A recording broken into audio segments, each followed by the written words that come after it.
إنما المؤمنون الذين إذا ذكر الله وجلت قلوبهم وإذا تليت عليهم آياته زادتهم إيمانا وعلى ربهم يتوكلون. هروها لوي بیرتەکەوێتەوە کە پێغەمبەری خۆشەویست محەممەد المستەفا لەو شوێنە لەدایک بووە، لەنەوەی ئیسماعیل بووە، لەو شوێنە لەدایک بووە و ماڵی پێغەمبەر شوێنەکەی ئەبینیتەوە و هەموو ئەو شوێنانەی کە پێغەمبەر تایە بوو و ئەسحابە بەڕێزەکان تایە بوون ئاسارەکەی ئەگەر چی ئێستا دیار نییە وەکو ئاسار 1400 ساڵە بەسەریا تێپەڕ بووە، بەڵام ئەمە ئەو شوێنانەیە کە تۆ تایایت و دەیت و ئەڕۆیت و ئەزانی کە پێغەمبەر صلی الله عليه وسلم و لەگەڵ ئەسحابەکانیە ئەلەو شوێنە ژیاون. پێغەمبەر لەوێ لەدایک بووە، پێغەمبەر لەوێ گەنجەتی بەسەر بردووە، پێغەمبەری خوا صلی الله عليه وسلم لەوێ یەکەم جار وحی بەسەرا دابەزیە لە ئەشکەوتێک لە ئەشکەوتەکان کە زۆرێک لە حاجەکان ئەچن سەردانیشی ئەکەن. هەر لەوێ ئەبینیتەوە کە سەحابەکانی پێغەمبەر صلی الله عليه وسلم لەسەر گەیاندنی ئەم دینی ئیسلامە چەند ماندوو بوون، چەند عەزیەتیان خواردووە، هەندێکیان خوێنی خۆیان و گیانی خۆیانیان لە پێناوی ئیسلامە و لە پێناوی گەیاندنی ئەم ئیسلامەیە لەوێ بەخشیە. جا تۆ ئەوانە هەمووی بە چاوی خۆت ئەبینیت کە ئەسحابەکانی پێغەمبەری خوا صلی الله عليه وسلم چۆن قوربانیان داوە. ئەوە لە مەککە پاشان کە دێی بۆ خزمەتی پێغەمبەری خوا صلی الله عليه وسلم و ئەسحابە بەڕێزەکانی کە قەبرەکانیان لە مەدینەیە دێی سەردانی مەدینە ئەکەی پاش تەواوکردنی حەج یان جاری وهەیە پێش دەست پێکردنی حەج هەندێک لە حاجیان ئەچی بۆ مەدینەی پێغەمبەری خوا صلی الله عليه وسلم. مەدینە برا بەڕێزەکانم، مەدینە ناوەکەی بەخۆیەوەیە، شارە جوانەکەی شارە ڕووناکەکەی پێغەمبەری خوا صلی الله عليه وسلم، ئەو شارەی کە پێغەمبەری خوا صلی الله عليه وسلم و ئەسحابەکانی لەوێ داڵدەدران. هەموو ئەم دنیایە بوو بە کونێکی بچووک لەبەردەم پێغەمبەر و یارانی پێغەمبەرە. کافرەکان ئەم دنیایان لە پێغەمبەر تەنگ کردەوە، لە ئەسحابەکانی تەنگ کردووە، یەک شوێنێک نەبوو داڵدەی پێغەمبەر و یارانی پێغەمبەر بدا ئیلا ئەو شارە و خەڵکی ئەو شارە نەبێ. ئەو شارە منەوەرە، ئەو شارەی کە پێغەمبەری خوای داڵدەدا و لەگەڵ ئەسحابەکان و یارانی لەوێ ئەکەوێتە بیرت کە پێغەمبەری خوا صلی الله عليه وسلم دێ ئەو مزگەوتە پیرۆزە بینا ئەکاو لەگەڵ یارانیان لەوێ دا ئەنشت و ڕاوێژیان ئەکرد و کۆبوونەوەیان ئەکرد و نوێژی جمعە و نوێژە فەرزەکانیان ئەنجام ئەدا و هەر لەو شوێنەیە بوو کە دەیەها ئەحادیثی پێغەمبەر صلی الله عليه وسلم وتراوە و ئەمڕۆ گەیشتۆتە ئێمە و چەندین ئایەتی قورئان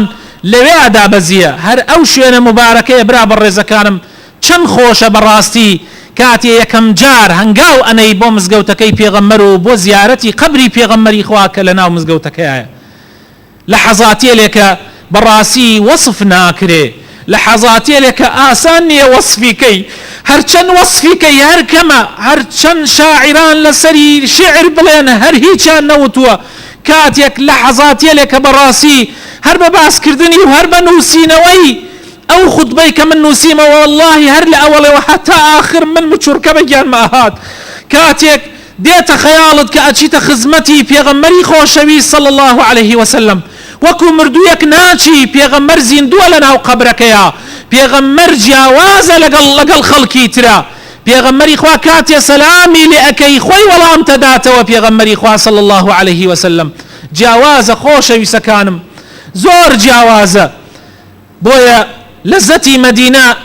فەرقێکی هەیە سبحان الله لەگەڵ مەککەیە. هەموو ئەوانەی کە حەجیان کردووە، هەموو ئەوانەی کە عومرەیان کردووە ماوەیەکی کەم لە مەدینە ئەمێننەوە، زۆرەکەی لە مەککە ئەمێننەوە لەبەر ئەوەی کە 100,000 نوێژێ بە 100,000 نوێژە. بەڵام واللهی لەزەتی مەدینە جیاوازە. بۆچی؟ چونکە ئەوانە داڵدەی پێغەمبەریاندا، تەنانەت پێغەمبەری خوا ئەوەندە مەدینەی خۆشویست، ئەوەندە وەفای بۆ مەدینە و خەڵکی مەدینە بوو کاتێک کە دوای ئەوەی لە ساڵی 8 کۆچی کە فەتحی مەککە کراوە مەککەش بوو بە داری ئیسلام، پێغەمبەری خوا نەگەڕایەوە لەگەڵەوەیە کە ماڵ و سەروەتیان هەمووی لە مەککە بوو، بەڵام نەگەڕایەوە وەکو وەفایەک بۆ خەڵکی مەدینە و بۆ خاکی مەدینە پێغەمبەری خوا نەگەڕایەوە فەرمووی ئەگەر دنیا و خەڵکی دنیا هەمووی بە دۆڵێکا بڕۆن ئەگەر ئەنسار و خەڵکی مەدینەیش بە دۆڵێکا بچن من ئەکەوم لەگەڵ ئەهلی مەدینەیە و بە دۆڵی ئەهلی مەدینەیە ئەچم بۆیە پێغەمبەری خوا صلی الله عليه وسلم هەر لەوێش وەفاتی کرد خۆشەویستەکانم و قەبرەکەی لە ناو مزگەوتەکەیە وەختی خۆی لە دەرەوەی مزگەوتەکە بووە لە ژوورەکەی عایشە خاتون بووە دایکمان عائشە بەڵام ئێستا لە گەورەکردنەوەی مزگەوتەکەیە کەوتۆتە پەڕێکی مزگەوتەکەی پێغەمبەری خوا صلی الله عليه وسلم و هەر لەوێیشە قبری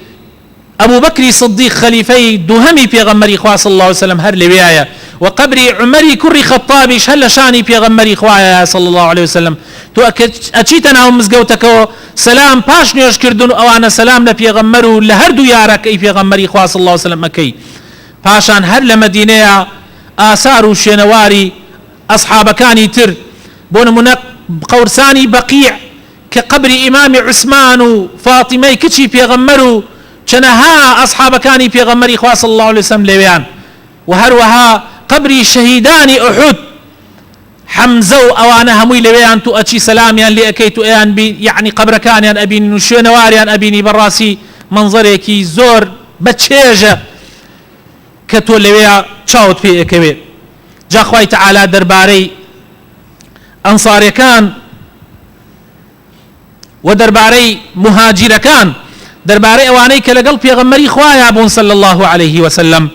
لقرآن بيروزا افرمي وصفيانك اواني لمكة لقل يابون للفقراء المهاجرين او فقير مهاجراني كوچكراني كلمالكاني خويان دربدر كريان لسروت ساماني خويان دربدر كريان در كريان يعني لقل خويان بويان نبو باركشيان ببن دماري خويان در كريان للفقراء المهاجرين الذين أخرجوا من ديارهم وأموالهم يبتغون فضلا من الله ورضوانا تنها لبر خاطري خوا لبر خاطري رضامندي خواي تعالى كوچيان كرد بولاي پیغمبري خوا صلى الله عليه وسلم بو مدينة لبر خاطر دينكيان لبر خاطر اوي دينيان سلامت به شوێنی یەکێک لەوانە کەوتن کە سوهەیب بوو خەڵکی مەکە شوێنی کەوتن کافرەکانی مەکە وتیان تۆ هاتیتە مەکە هیچت نەبوو لە مەکەیە دەوڵەمەند بووی ئێمە قبوڵ ناکەی سەروەت و سامان و پارەکەت لەگەڵ خۆتا ببەی وتی ئەگەر پارەکەمتان پێ بدەم چیم هەیە پێتان بڵێم ها لەکوێ شاردمەتەوە وازم لێ ئێهێنن بڕۆم وتیان وازت لێ ئێهێنین وت بڕۆم پارەکەم ها لە فڵان شوێنە شاردمەتەوە هەمووی بۆ ئێوە بەس مەجالم بن خۆم بگەم بە پێغەمبەری خوایە صلی الله عليه وسلم يبتغون فضلا من الله ورضوانا وينصرون الله ورسوله أولئك هم الصادقون أما مهاجرين أي أنصار مدينة كدالدي بيغمروا ياراني بيغمري عن داكاتن بو أبي خواي تعالى لباريان وأفرمي والذين تبوأوا الدار والإيمان من قبلهم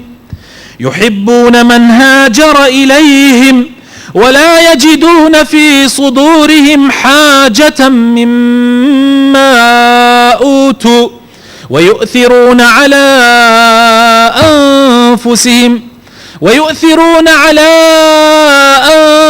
أنفسهم ولو كان بهم خصاصة ومن يوق شح نفسه فأولئك هم المفلحون اوانش کە داڵدەی پێغەمبەر و یارانی پێغەمبەریاندا ماڵیان بۆیان کردنەوە عەرز و باخ و سامانەکانیان دابەشکردن لەگەڵیانە حتا تەنانەت ئەوانەی کە خۆشیان فەقیر بوون و پێویستیان پێی بوو هەر دابەشیان کرد لەگەڵ یارانی پێغەمبەری خوایە صلی الله عليه وسلم کە کۆچیان کردو بۆ لایەن بەڕاستی ئەوانە لە پێناوی خوایە قوربانی زۆریان داو حتى آخر نفس دفاعا لبيغمر وياراني بيغمر كرد همبويان للحظات واهبوا معرض بون بمالو منالو تيابتشن بلام دفاعا برقريا بو ديني خواو بو بيغمركي آماده بون حموش تيبكنا قرباني بو يا خواي تعالى أفرمي براستي أوانا سرفرازن براستي أواننك بردنەوەیەکی گەورە بردیانەتەوە. یا ڕەبی خوایە ڕەحم بە هەموو لایەکمان بکەی، هیدایەتمان بدەی، یا ڕەبی بەردەواممان بکەی لەسەر دیندارێتی، لەسەر ئیسلامەتی، یا ڕەبی خوایە ئیسلاحی حاڵمان بکەی، یا ڕەبی خوایە تەوفیقمان بدەی، یا ڕەبی خوایە لەوانەمان بگێڕی کە بەڕاستەقینەی شوێنی دینەکە دەکەون، یا ڕەبی خوایە خۆشەویستی ماڵەکەی خۆت، خۆشەویستی پێغەمبەر و یارانی پێغەمبەر بخەیتە دڵمانەوە. یا ڕەبی خوایە بخاتر ناوە جوانەکانی خۆت حەج بە نصیبی ئێمەش بکەی، جارێ ئەوەی کە کردوێتی جاری دووەمیش بچێتەوە، ئەوەی کە نەیکردو خوایە بیکەی بە نصیبی. یا ڕەبی خوایە بخاتر ناوە جوانەکانی خۆت، بخاتر ئیسمی عەظەمی خۆت شیفای نەخۆشەکانمان بدەی، ڕەحم بەوانە بکەی کە نەخۆشن و داوای دوعای خێران لێ کردوین. یا ڕەبی ڕەحم بە کوردستان بکەی، یا ڕەبی ئەم وەزعمان لەسەر ئەم بارە قورسەمان لەسەر لابەی، یا ڕەبی خوایە ئەم